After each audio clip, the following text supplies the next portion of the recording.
ये बात उस समय की है जब आचार्य चाणक्य ने अखंड भारत के निर्माण के हेतु धनानंद का सर्वनाश करके मगध के राजगद्दी पर योग्य शासक को बिठाने की प्रतिज्ञा ली थी।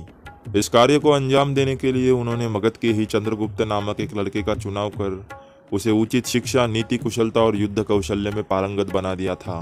परंतु चंद्रगुप्त का सम्राट बनने का सफर इतना भी आसान नहीं था। अब चंद्रगुप्त को धनानंद का पराभव करने के लिए आवश्यकता थी एक साहसी सेना की। उसी सेना को इकट्ठा करने के लिए चाणक्य ने भारत के कई जगहों पर यात्रा की और चंद्रगुप्त की सेना में शामिल होने का प्रचार किया।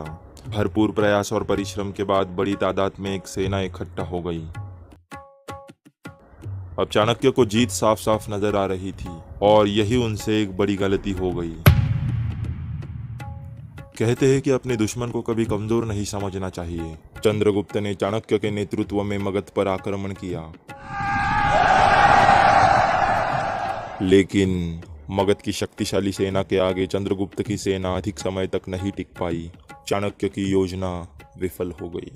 किसी प्रकार चाणक्य और चंद्रगुप्त वहां से जान बचाकर भाग निकले। छुपने के लिए उन्होंने एक कुटिया का सहारा लिया और उसी कुटिया में उन्हें मगध को हराने की योजना एक स्त्री से मिली। वहां एक माँ खाना बना रही थी। उसका बच्चा भूखा था। माँ ने खिचड़ी बनाकर जो ही थाली में परोसी, बच्चे ने उसमें हाथ डाल दिया।